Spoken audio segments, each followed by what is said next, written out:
Hi, I'm Lisa Fletcher, and you're in the stream. Today, a lost generation. That's what some call the young and jobless in Europe as unemployment reaches record highs.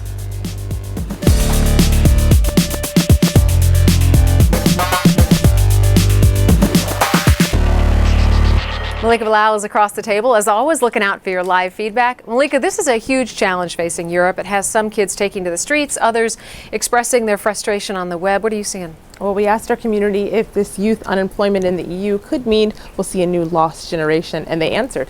On Twitter, Steven Sidlow said, "We're already a lost generation. All measures now seem to be to stop it happening again rather than fixing it." So for those of you at home, join that conversation whether you agree or not. Tweet us with the hashtag AJString. Joining us at the table is economist Jacob Kierkegaard, who has written on the politics of employment across Europe. Jacob, welcome to the stream. Glad to be here. Glad to have you. Now, as we focus on youth unemployment, we'll be hearing from those most affected, young Europeans, and they're joining us live on Google+. Add us to your circles, and you too could wind up in the stream. Hi, my name is Stalin K. I'm based in India, and we have a petition on change.org to abolish untouchability. I hope you can join us, and I'm in the stream. 1 out of every 5 young Europeans is looking for work. In Southern Europe, countries like Greece and Spain, the rate of youth unemployment rockets above 50%. So what's being done about it? The EU has programs in place that make finding a job seem simple. Check out this video from the European Commission's Employment Office. What do you want to do with your life? Don't have a clue? There are loads of possibilities. Yes, okay. Making that first move from school or college to the world of work is tough. But you've just got to know where and how to look to get off to a good start. Maybe you're like Peter. What's his story? Well, he was 16 when he started looking for a job in his own country. What he really needed was information, guidance, training opportunities, and access to employers. But is it that simple? And are these sorts of programs making any difference? The Eurozone unemployment rate hit a record high of 11.4% last month. This graph from Atlantic Magazine shows youth unemployment in Greece hitting 55%, and Spain not far behind at 53%.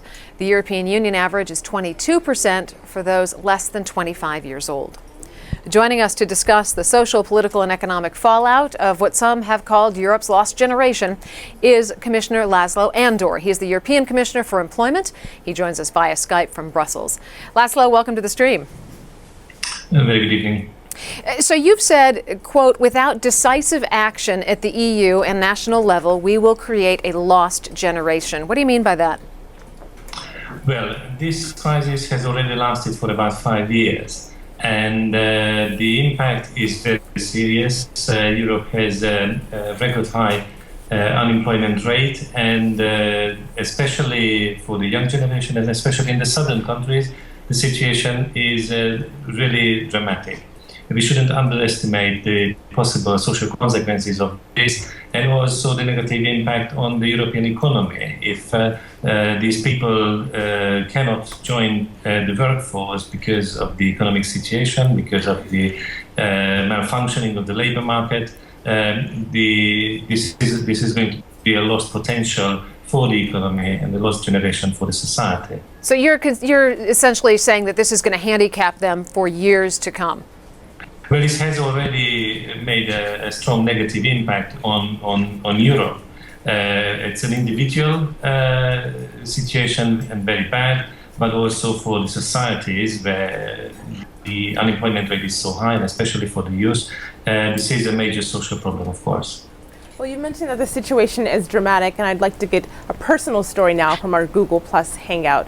Let's go to Pablo Sejo, who's speaking to us from Spain. Pablo.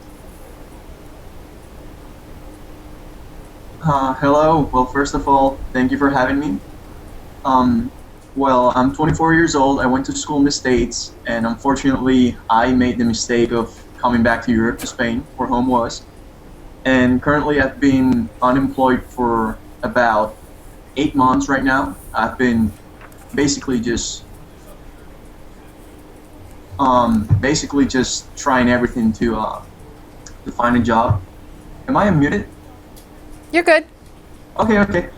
and well, I've been applying everywhere. Like you can see, English is not a problem for me. Among the Spanish youth, English is a huge problem. Not everybody speaks English, and I would say that within Spain, it is basically just impossible. Like we just saw, the unemployment rate is 53%, and that 47% who have jobs, they're not good jobs. It's not within corporate industry. It's not good companies. We will have to see what percentage of those jobs are good. So basically, I would say the big picture here is just, although we've been going through the crisis for 5 years, it just seems like it's just only getting started. I don't see Spain going anywhere positive in the near future. No jobs are going to be created, budget cuts. It's just... Yeah. So Jacob, obviously Pablo and others like him are struggling. There are a variety of programs in play to try to change the momentum. I mean, in Italy, they're giving tax breaks to companies for hiring young people. Spain is giving loans to young people who want to start small businesses.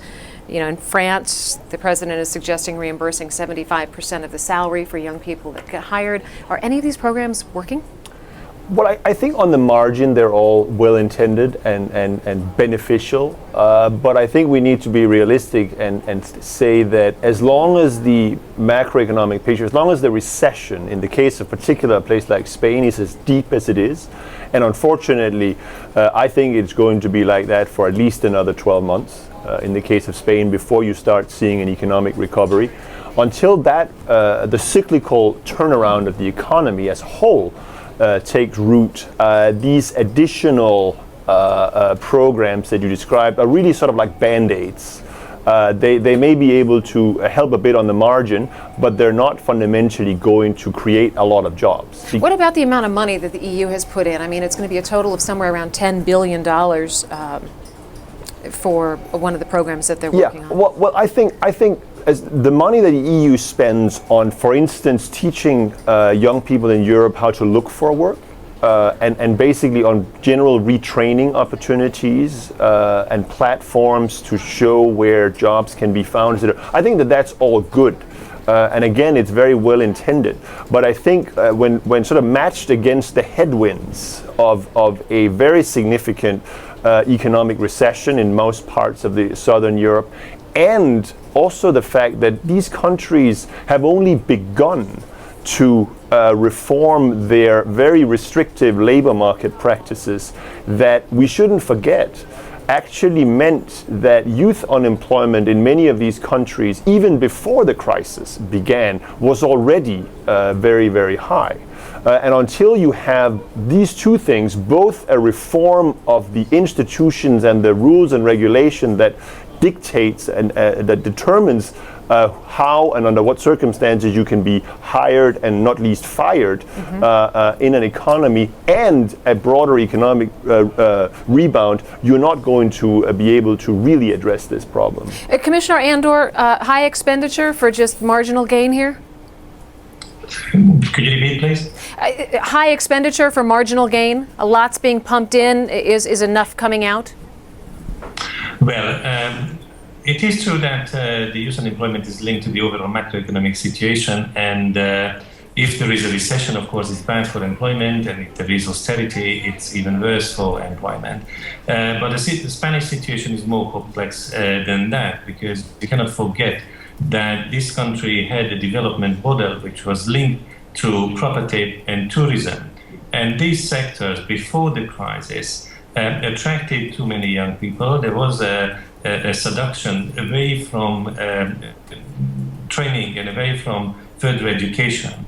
And many of these young people, more than 1 million, were just suddenly, when the recession started in 2009, dismissed and found themselves on the streets. They were not on contracts which would have protected them. They didn't have the skills which would have allowed them to find employment again.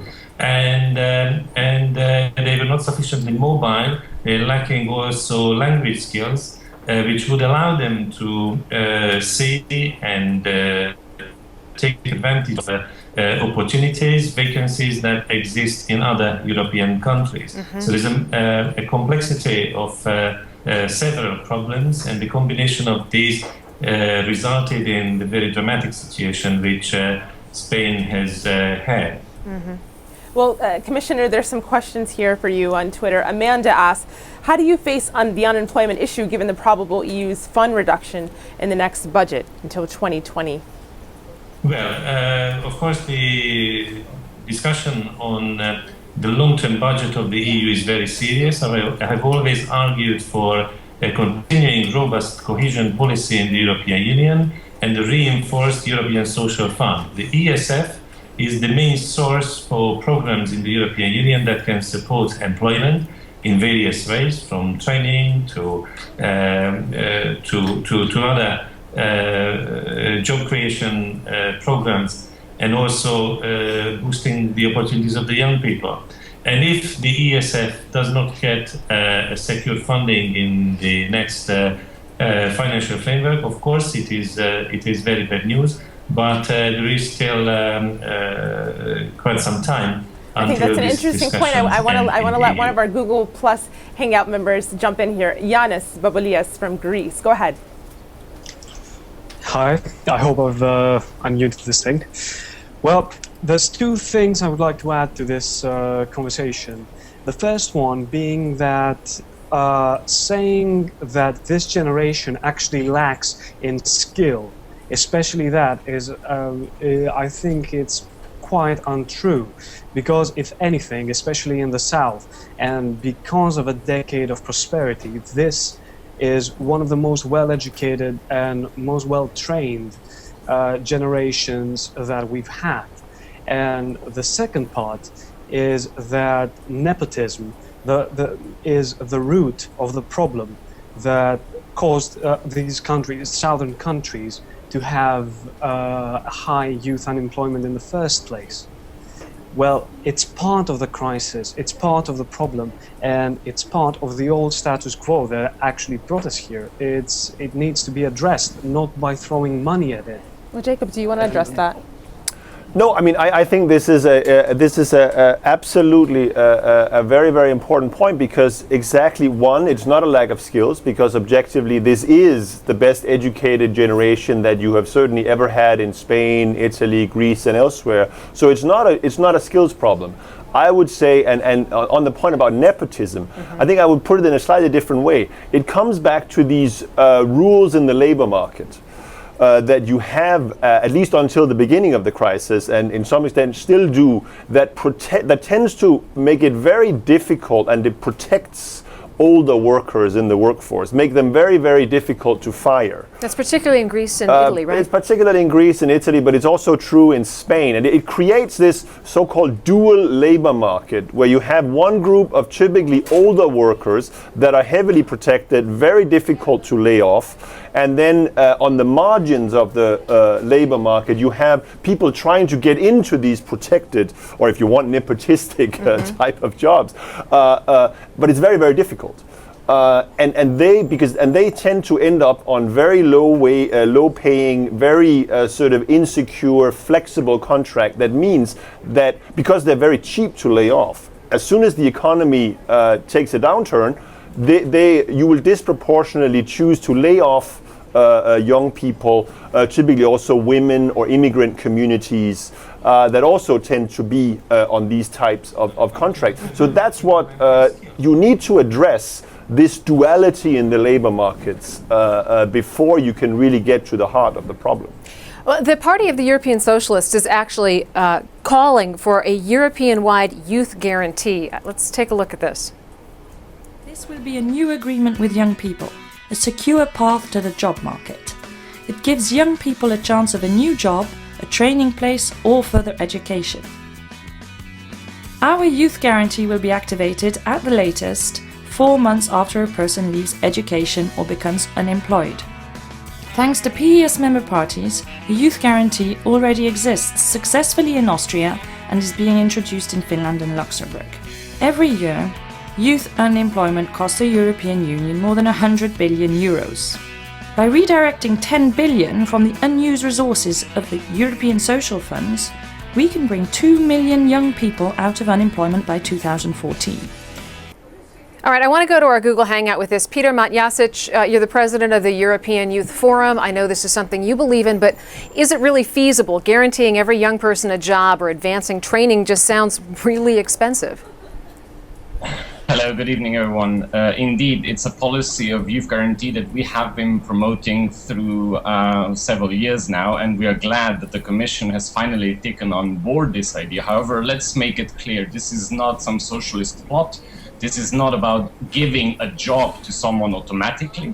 It's really focusing on the needs of those that exit the education process and before entering the labor market are left behind. We need to cater for those that are left behind. We need to ensure that if your skills do not match the labor market, that you are offered a retraining where this could happen or a possibility to do that again. Now, of course, what is more important is how it is implemented always, and what kind of resources are given to it. What we believe is that new commitments are needed from the member states in the EU to fight youth employment, and that just renaming or repackaging already existing programs will not suffice. And this is not just related to the youth guarantee, it's the general need of investing in youth. Commissioner Andor, Peter says the Commission is on board with this idea. Is that true? Are you on board with it or a portion of the model? Well, the Commission has been promoting this idea from the start of the Youth on the Move initiative 2 years ago. And we relaunched this debate among the member states at the end of last year within the Youth Opportunities Initiative. So within the Council of Employment Ministers, there's already been a quite constructive debate. And by the end of this year, we will be ready with an EU-wide framework which then can be turned into reality. Not necessarily in a uniform manner, because the starting situation is so diverse across the member states, but this is a good framework which can work in every country, even in those where there are not just too many young unemployed people.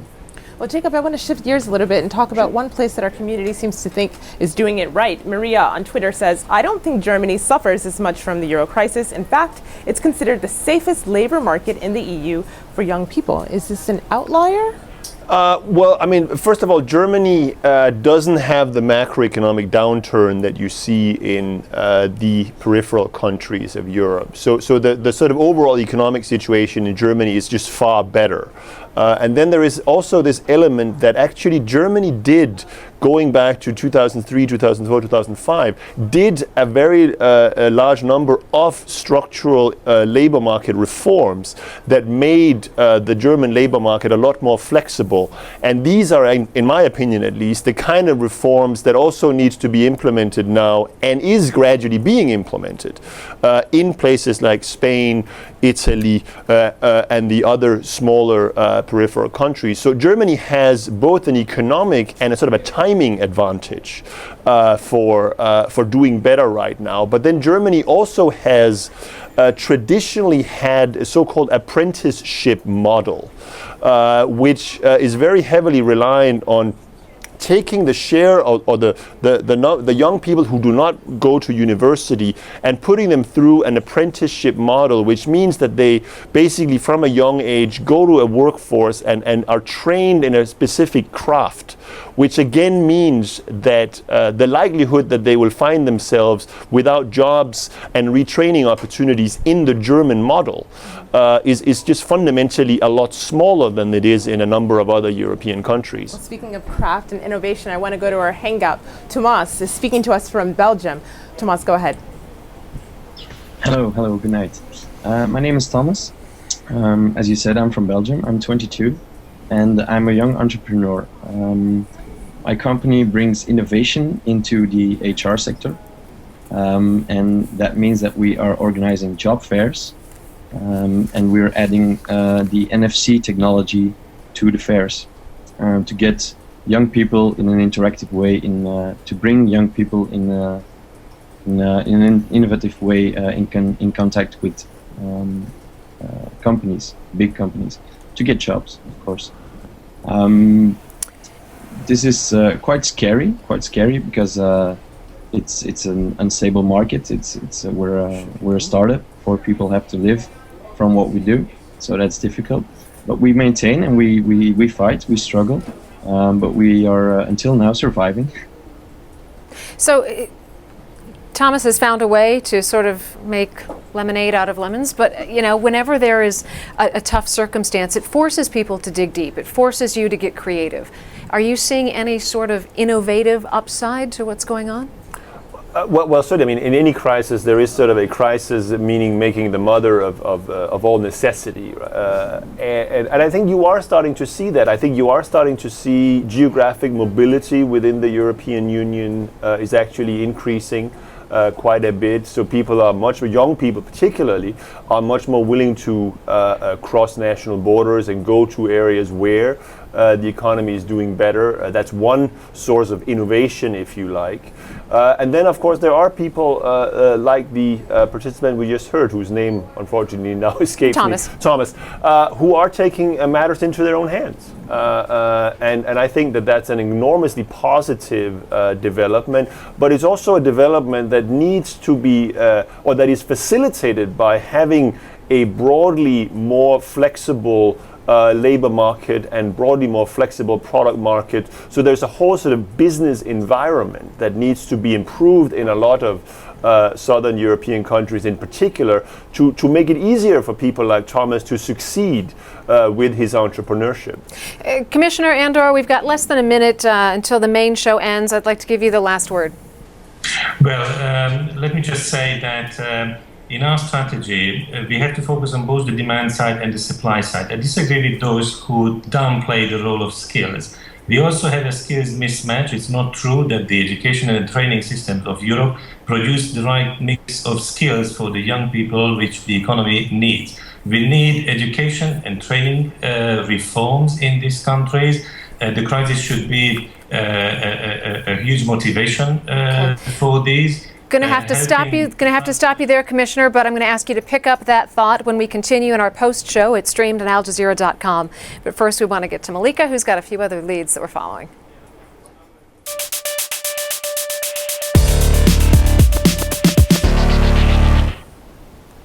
Wednesday marked the first debate of the U.S. presidential election, and most traditional media outlets marked it as a win for Republican Mitt Romney. But among social media users, Twitter was the victor. Twitter's @gov account posted this graph tracking the online conversation and tallying total tweets at 10.3 million. Tonight's debate was the most tweeted about event in U.S. political history, Twitter declared. Though that record was expected, Twitter wasn't the only site where netizens had their say. In a discussion thread on the social news forum Reddit, which generated more than 7,000 comments, users told the stream what they felt was missing from the debates. The most important issue that was not addressed tonight, and perhaps the most important issue facing America, period, is wages, not tax cuts. Wages, wrote Factory of Sadness. Others weighed in on who won. With more than 1,000 people voting in the stream's online poll, 42% called it for Obama, while 29% said Romney won. David on Facebook was more specific. Obama started out shaky and nervous. The president needs to remember that the audience cannot swallow chunks of policy. Well, Alex Howard, who tracks social media and politics, broke it down for the stream.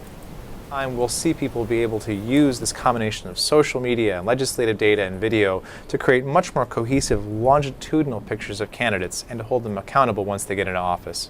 And holding them accountable. We rounded up the online discussion on our website at stream.aljazeera.com. So head there for more tweets, Facebook posts, and video. Lisa? All right, stay with us because the post show is next. It's streamed at aljazeera.com. Now on Monday, conflicting claims, division, and anger. As international organizations, the Palestinian Authority and Hamas all vied to represent those living in the West Bank and Gaza. But who really speaks for the Palestinian people? Send us your thoughts on that. Tweet us your comments. Go to our website and send us a video question or comment. And until then, we'll look forward to seeing you online.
Welcome to the Stream's online post show. We're talking about the high rate of youth unemployment in the EU, and I want to pick it up with Commissioner Laszlo Andor. He is the European Commissioner for Employment, Social Affairs and Inclusion. Commissioner, you were saying that there's a huge need for education and training reforms.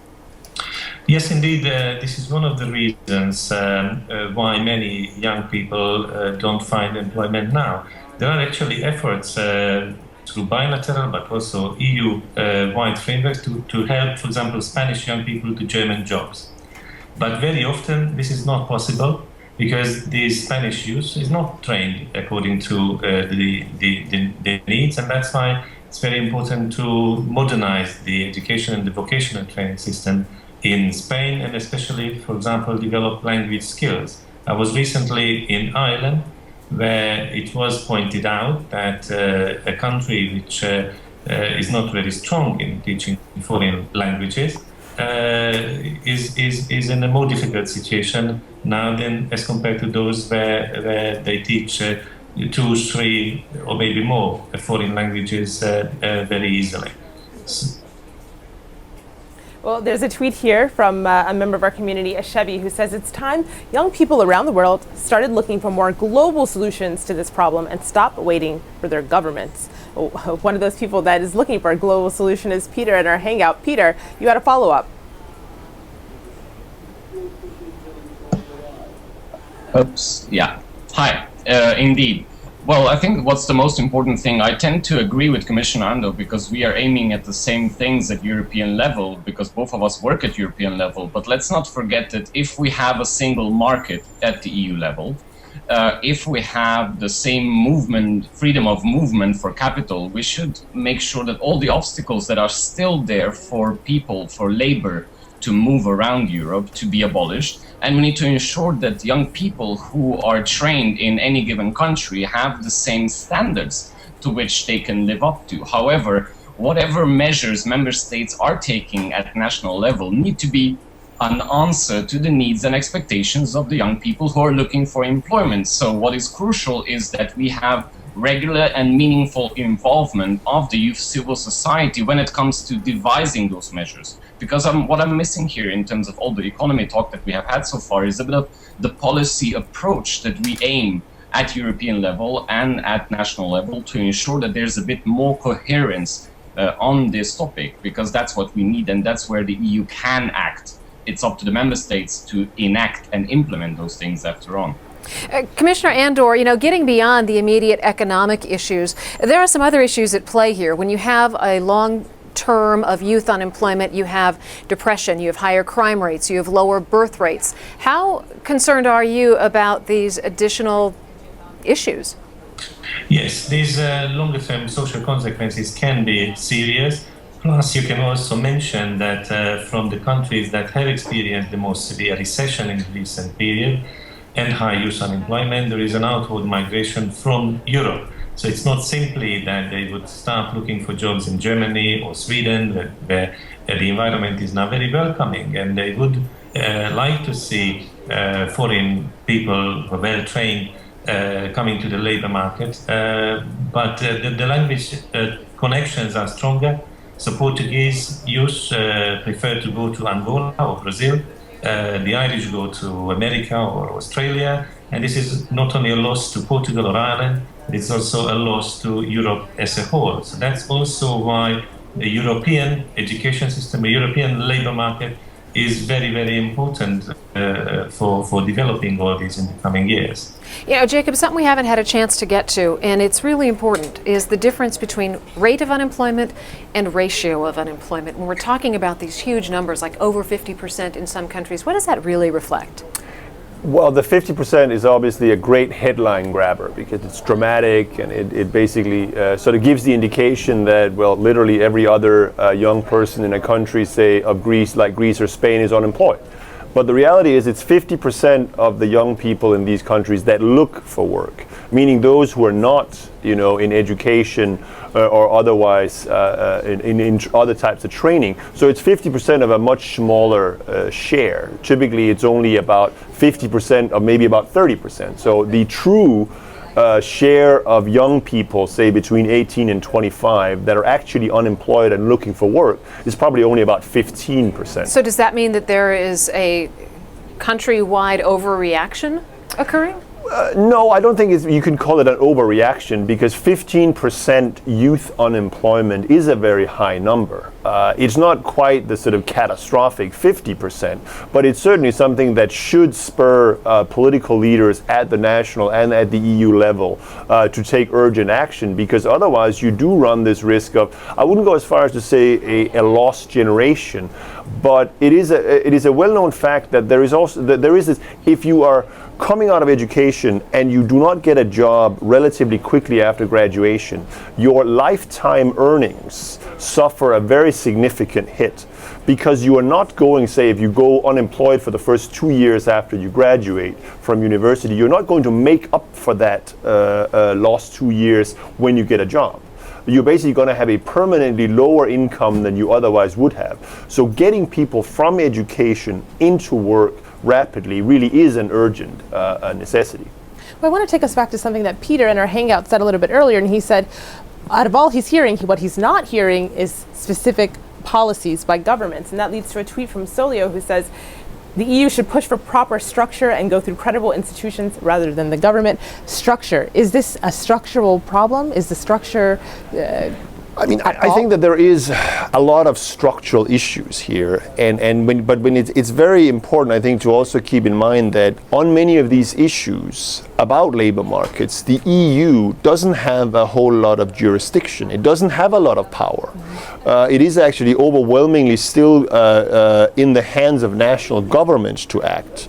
And we should also not forget that institutions in Germany are very different from what they are in, say, Spain and Italy and elsewhere. So integrating this is not something that you're going to be doing very rapidly. And then on top of that, of course, you have language.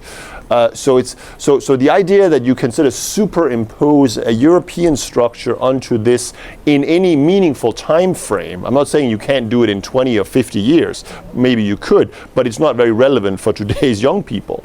I think that is a dangerous sentiment. I personally believe that it's much more important that you really push hard for national governments to reform their national labor market structures towards a more flexible and skills-oriented approach, which really is focused on not protecting jobs. We're not looking for job security. We're looking for employment security, so that you always have a new job if you're unfortunate enough to lose the one you have. Commissioner, we've got about 30 seconds left. Within that framework that Jacob's just described, what do you see your role in turning things around as? Well, the EU role has developed a lot as compared to what we have heard. In the last 2 years, serious economic governance has developed, in which the employment policy coordination plays a strong role. We provide country-specific recommendations, for example, for the implementation of reforms for a dynamic and inclusive labour market. We have a Europe 2020 strategy with concrete numerical targets, which the member states also have to follow. And the conditionality of the European Social Fund also has developed in order to coordinate better on the EU level how to use EU money for job creation and related actions. So there is a strong role for the EU to coordinate in general for employment, but also to tackle youth unemployment too. All right. And on that note, our thanks to Jacob Kierkegaard, Commissioner Laszlo Andor, and of course our online community for making this a great show. Now on Monday, conflicting claims, division, and anger as international organizations, the Palestinian Authority and Hamas all vie to represent those living in the West Bank and Gaza. But who really speaks for the Palestinian people? Send us your thoughts. And until then, we'll see you online.